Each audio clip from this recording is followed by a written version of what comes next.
Vamos falar desse grande homem levantado por Deus, Martinho Lutero.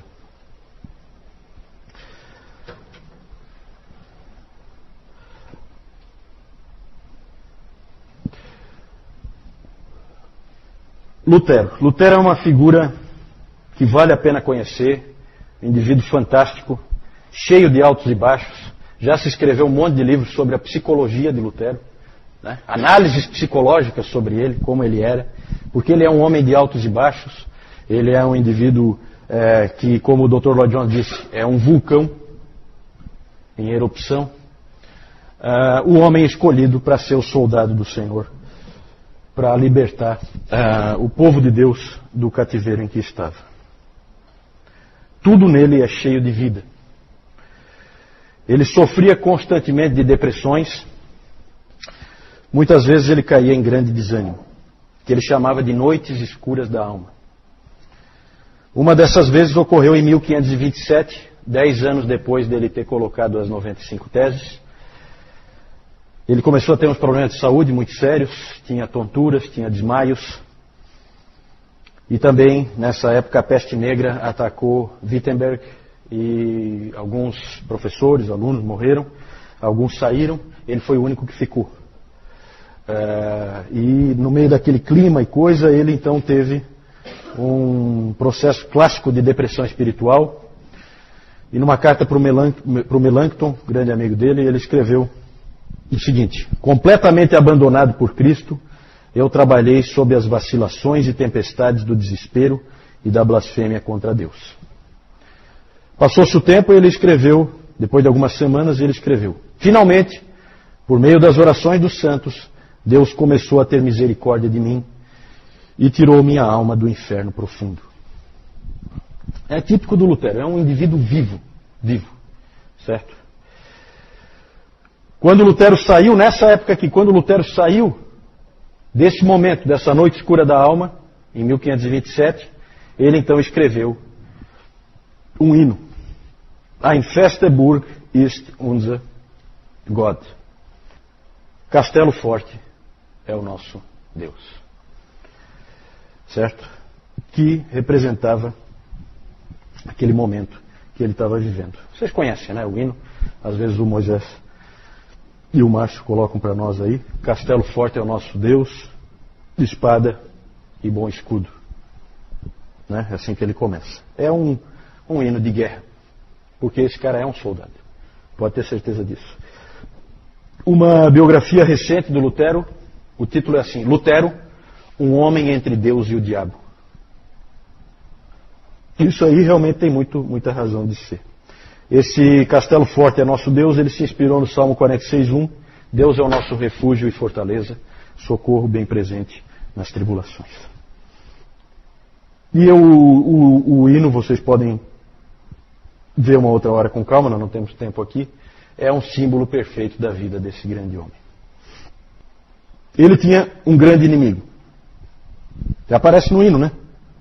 Com fúria pertinaz, persegue Satanás, com artimanhas tais e astúcias tão cruéis, que iguais não há na terra. Esse é o grande inimigo dele, Satanás. Né? Por isso que ele é um homem entre Deus e o diabo. Quando ele foi convocado para comparecer diante do imperador, em Worms, ele já estava excomungado pelo Papa. Os amigos dele tentaram impedir ele de ir. E então ele respondeu para eles: eu vou até lá, mesmo que eu encontre tantos demônios quanto o número de telhas nas casas da cidade. E ele foi realmente. Porque eles temiam pela vida dele, né? Vocês sabem o que se fazia normalmente. Nós temos a história do Jan Hus, que nós vimos no domingo passado. Né? Não está tão longe. Então, em 1521, ele foi intimado a comparecer à dieta ou ao concílio de Worms, em alemão. É o nome da cidade. Ele tinha nessa época 38 anos, estava excomungado e ficou frente a frente com o imperador de 21 anos, Carlos V. Lá ele fez a sua famosa declaração: a menos que eu seja convencido pela evidência das Escrituras, ou por plena razão, já que eu não aceito a autoridade do Papa ou dos concílios sozinha, visto que está claro que eles frequentemente erraram e se contradisseram, a menos então que eu seja convencido pela evidência das Escrituras, estou preso pelas Escrituras que citei e a minha consciência está cativa à palavra de Deus. Eu não posso e não vou reconsiderar, porque não é seguro nem certo agir contra a consciência. Que Deus me ajude. Amém. Quando Lutero saiu dali, ele foi sequestrado em seguida. Felizmente sequestrado pelos homens do bem, que estavam do lado dele, certo? O que se crê é que havia, isso não tem uma comprovação bem clara, mas havia espiões que descobriram que havia uma outra emboscada para ele, dessa vez do imperador e do papa, para capturá-lo, para que ele fosse morto. E aí então Frederico o Sábio, rei da Saxônia, mandou homens dele que fizeram uma outra emboscada e sequestraram ele antes. E aí levaram ele para o castelo de Wartburg. Nesse castelo ele ficou então protegido pelo rei da Saxônia, Frederico o Sábio. E nesse castelo de Wartburg ele ficou 10 meses. Lá ele fez a sua tradução, traduziu muito rápido. Ele traduziu o Novo Testamento para o alemão, certo? Traduziu para colocar na mão do povo. E ele já traduziu do grego, lá do Erasmo, né? Então as coisas vão se encaixando, né? Ele sabia, o Lutero sabia, o livro de Romanos inteiro, em grego, de cor. Certo? Então, na verdade, trata-se de um gênio, tá? A gente não tem como entrar em detalhes, mas é um indivíduo único na história. Naqueles 10 meses em Wartburg, ele estava traduzindo, então, o Novo Testamento, e ali ocorre a famosa ocasião em que ele jogou o tinteiro no diabo. Né? Vocês viram, né, isso aí, né? Vocês foram lá na sala, né, onde ele fica. Meus pais estiveram lá. Tem lá o lugar em que eles dizem que foi onde ele jogou o tinteiro, né? No diabo, numa hora em que ele estava furioso. É claro que isso aí a gente não tem total certeza de que isso foi assim realmente, mas essa história é famosa. Tem até uma história que diz que foi o diabo que jogou nele primeiro e que ele só devolveu. Então, mas é um indivíduo que está sempre sendo atacado, claro, porque ele é o indivíduo escolhido por Deus para fazer a maior transformação que já aconteceu na história da igreja como um todo, tá? Como um todo.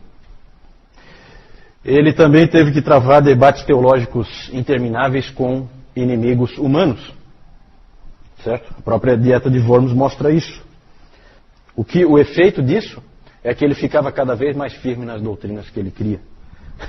Porque ele era atacado, aí ele ia buscar mais evidências, ficava cada vez mais forte. Conforme esse espírito de Lutero, de absoluta subserviência, como nós vimos naquela frase dele, à palavra de Deus, e que ele tinha que ser convencido pelas Escrituras, isso aí rapidamente contagiou um monte de jovens dentro da igreja. Essas revoluções geralmente precisam de um contingente de jovens grande, e esses indivíduos começaram então a crer nisso, e ali então surgia o sola escritura, somente as Escrituras, somente as Escrituras. Como Lutero deixou bem claro, vamos concordar com o pai da igreja, vamos concordar com um concílio? Com certeza, desde que esteja de acordo com a palavra. Senão, não. Senão eles estavam enganados, eles erraram, essa parte nós vamos jogar fora. E era exatamente essa a atitude de Lutero e dos reformadores. Já um homem velho, Lutero, relembrando toda a reforma, ele disse em um dos seus sermões: simplesmente ensinei, preguei, escrevi a palavra de Deus. Não fiz mais nada.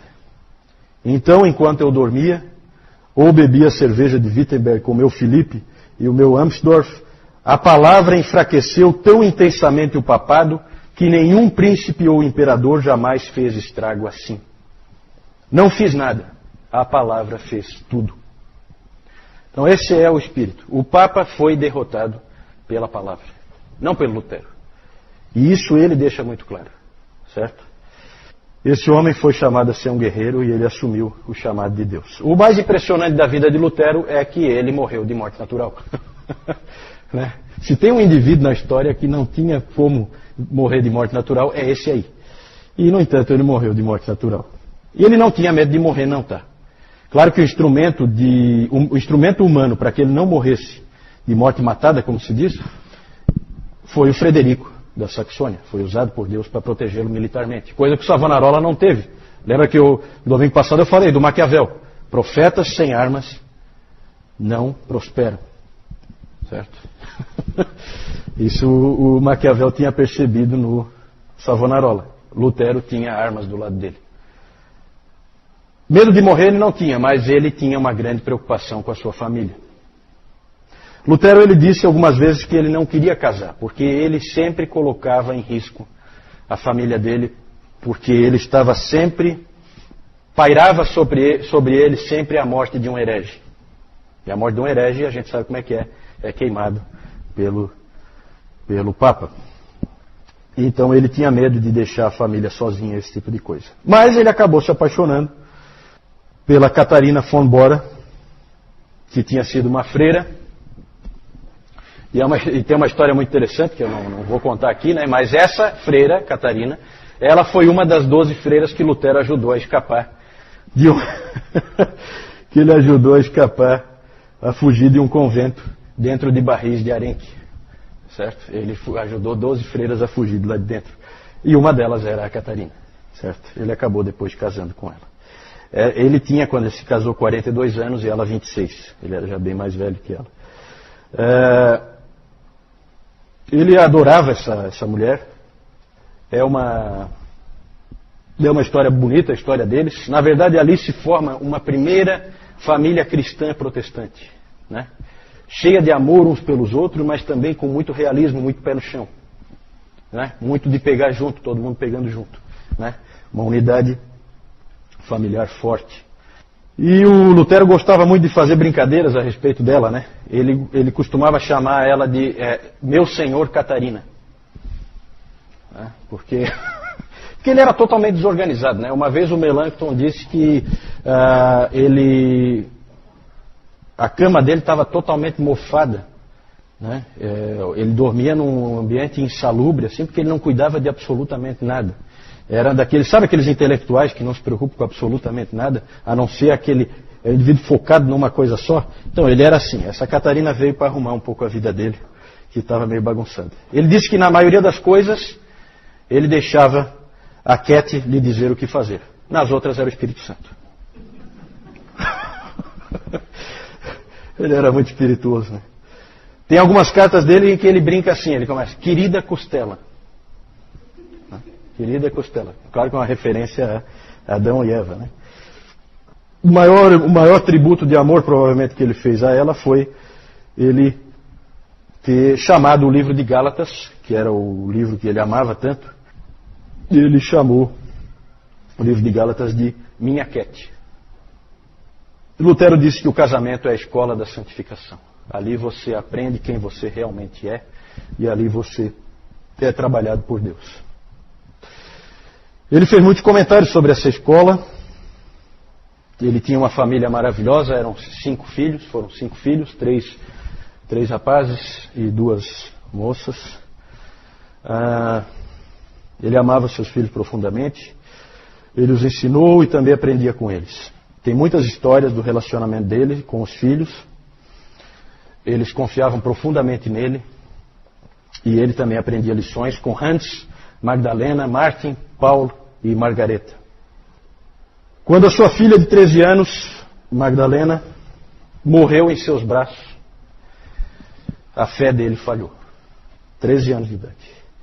O historiador Steve Osmond disse: não sei de nenhuma outra ocasião na vida de Martinho Lutero em que sua teologia e fé não foram páreo para os inimigos que o ameaçavam. Ele desafiou o imperador e os príncipes alemães e diversos papas. Ele amaldiçoou e insultou o diabo. A sua teologia só lhe falhou verdadeiramente na morte de um filho. Lutero sofreu nessa época como nunca. Por fim, ele foi capaz de dizer: é tão estranho saber que ela está feliz no céu e eu tão triste aqui. Deve ser realmente uma coisa horrível. Quando a outra filha dele, Margareta, 2 anos depois, também parecia que ia morrer, ele disse que não ficaria tão bravo com Deus dessa vez, porque ele já tinha aprendido a lição. Mas levou um bom tempo para Lutero voltar a confiar e a amar a Deus novamente. Lutero também cometeu erros. Ele tinha dito, uma vez, que o cristão era simul justus et peccator. Ao mesmo tempo, justo e pecador. É assim que é o cristão. Ele é justo e ele é pecador. Ele é as duas coisas.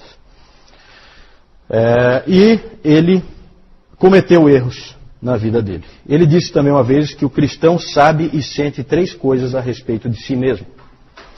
Somos sempre pecadores, estamos sempre nos arrependendo e somos sempre perdoados. O professor Calhoun, quando vai falar dos erros de Lutero, ele diz assim, que se o Lutero estivesse ali sentado, Lutero diria assim, erros não, pecados. Porque Lutero gosta de colocar as coisas como elas são, né? Mas ele teve alguns erros, eu não vou entrar em detalhes, mas só para vocês saberem, né? Ele não é diferente dos outros personagens que a gente conhece, inclusive da Bíblia, que sempre tem os seus defeitos e os seus erros, alguns graves. 4 coisas principalmente foram grandes erros dele. A sua participação na Guerra dos Camponeses, em que ele apoiou o uso de armas para conter os camponeses. A recomendação de bigamia secreta a Filipe de Hesse, essa não ficou bem clara. A sua atitude para com os judeus, bastante negativa. E a sua linguagem em modos grosseiros. Esse aí é típico dele, né? Ele era muito grosseiro na maneira de falar, né? Na verdade, era comum no meio em que ele estava que as pessoas falassem daquela maneira, e ele falava também.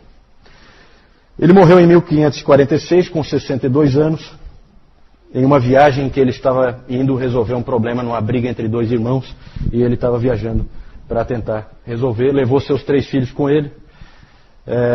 Tem as cartas que ele mandou para Cat enquanto ele estava viajando, muito interessante do que eles faziam e tal, muito bacana. E no meio dessa viagem ele acabou passando mal e acabou falecendo.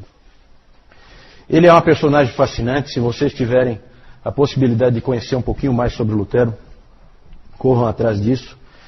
E o que se diz é que as pessoas costumam gostar de Calvino, mas elas amam Lutero. E isso é porque ele é tão humano, né? Realmente humano.